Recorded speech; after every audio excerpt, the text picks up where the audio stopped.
saya sebagai santri gitu pengen tahu asli apa enggaknya bahwa di sini itu ada semacam lampu putih, bisa dibilang ada yang mengatakan bahwa itu adalah pusakanya namanya Jamus Kalimusada, ada juga yang mengatakan itu semacam bokorma.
Pernah saya bertemu sama teman-teman yang suka berziarah ke makbaroh, ada juga yang mereka indra keenamnya buka gitu, buka. Beliau berziarah di sini, namun katanya gitu, saya sebagai santri gitu pengen tahu asli apa enggaknya bahwa di sini itu ada semacam lampu putih, bisa dibilang ada yang mengatakan bahwa itu adalah pusakanya namanya Jamus Kalimusada, ada juga yang mengatakan itu semacam bokorma. Itu gimana Pak Kiai? Mitos apa gimana? Barangkali kalau dulu ya yang punya indra keenam pasti lihat barang-barang kayak gitu. Enggak? Jadi bisa disebut mitos, bisa disebut nyata. Karena disebut mitos hanya cerita, dan hanya dari sejuta orang hanya satu orang yang tahu. Jadi khusus orang-orang tertentu ya. Kalau disebut nyata, ya ini itu adalah peninggalan dia, atau memang itu adalah karomah dia. Bisa sewaktu-waktu memang bokor emas, bisa sewaktu-waktu seperti lampu. Hampir di tiap makbaro-makbaro para aulia itu barang-barang antik itu banyak, yaitu pemberian dari Allah Subhanahu wa Ta'ala untuk karomah. Kalau karomah jangan-jangan sekarang terlihat satu, bisa saja besok menjadi 10 atau 1000. Itu karomah. Karomah itu di luar kemampuan akal. Kalau irhas itu sebelum yang Nabi dan Rasul, seperti Rasulullah SAW berdagang ke negeri Sam dari Mekah, itu bertemu sama ular yang besar. Dia udah hampir ada ribunya tahun menunggu di sana, karena dia diberi ilham nanti bakal ada calon nabi akhir zaman lewat ke tempat sini. Makanya orang-orang yang biasa berjalan ke Syria atau Sam dulu dari Mekah, maka itu tidak dijadikan jalur. Tapi ketika Rasulullah SAW dia ikut berdagang, maka dia ngompas. Pas di sana terlihat semua orang Quraisy bahwa ada ular besar menghadapi ke Rasul. Tapi sesudahnya udah leos aja gitu. Tapi ternyata ular itu minta supaya tidak dijadikan ular-ular yang ada di jahanam, minta disapaatan sama baginda Rasulullah SAW. Nah itu keanehan, keajaiban, namanya irhas. Kalau udah jadi nabi, diangkat nabi atau rasul, itu adalah mukjizat. Ketika sumur nggak ada air, nah, semua para sahabat yang berdagang ke Sam itu kelaparan atau kehausan, maka Rasulullah SAW hanya dengan begini, nah dari sini mancar air maka semua para sahabat atau sebelum sahabat itu pada bisa minum air secukupnya. Ya, jangan waktu dulu Kanjeng Rasul.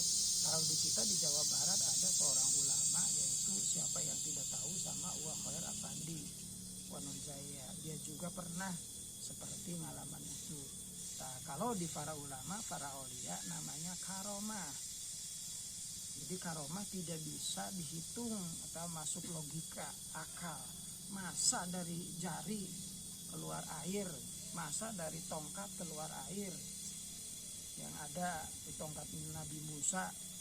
Lalu kalau lagi dahaga, yang satunya bisa jadi air. Kalau lapar, yang satunya juga keluar sebisil bubuk daging itu kalau dikenyot. Nah, kalau orang-orang mukmin yang soleh, ahli ibadah, ada karomah, ada keajaiban, seperti ada ibu-ibu ditembak sama peluru nggak apa-apa. Nah, ada keanehan, nah itu adalah maunat, pertolongan. Dan ada juga istidraj bagi orang muslim KTP-nya, tapi dia melanggar aturan Allah, seperti para dukun, para palintangan yang suka musyrik itu di luar rel agama Islam, maka itu istidraj itu adalah panyungkun, mencukurana kok tapi awas ya. Nah, itu juga sama keanehan. Ada juga ihanah atau memang sebaliknya, istidraj untuk orang-orang kafir yang bisa ngapung, yang kebal ditembak, atau bisa berjalan di atas air di lautan. Itu adalah istidraj. Bisa juga orang-orang yang mengaku Islam tapi dia melanggar aturan Allah, maka itu, atau penghamba iblis, maka itu ihanah, penghinaan dari Allah Subhanahu wa taala. Jadi jangan saliru. Semua keanehan ada di Islam, di kafir, itu orang Buddha dibakar nggak apa-apa. Itu adalah ihana, istidraj. Di orang mukmin maunah. Yang kita cari adalah maunah, pertolongan dari Allah Subhanahu wa taala. Atau bedanya dari ulama besar, dari para aulia kekasih Allah, itu adalah karomah. Karomah adalah la'bul aulia. Karomah itu tidak bisa dibuat-buat, tapi mainan para wali. Jadi kalau batu bisa jadi kambing, itu adalah mainan bagi para wali. Bagi hamba bukan yang sangat sulit, yang sangat susah. Itu sangat enteng, maka mainan lah. Kalau mainan itu gampang. Seperti dia balap berjalan di atas air, atau bisa di dalam air sekian jam, sekian hari, enggak penat. Itu adalah karomah. Banyak-banyaklah karomah. Nah, itulah kawan-kawan pemaparan dari Pak Kiai. Memang yang tadi kita tanyakan tentang Bukormas atau Jamis Kalimasada, banyak lagi lah. Ada yang mengatakan ada keris, ada ini, ada itu. Itu memang tergantung yang melihatnya gitu.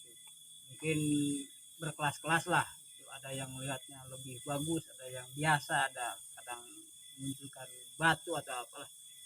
Udah segitu dulu kawan-kawan, kita next video selanjutnya, dan jangan lupa like, subscribe, dan komennya biar kita tambah semangat. Yang terutama komen bagi kami dan juga bagi sahabat channel Sunan Talaga. Kurang lebihnya mohon maaf. Assalamualaikum warahmatullahi taala wabarakatuh. Waalaikumsalam.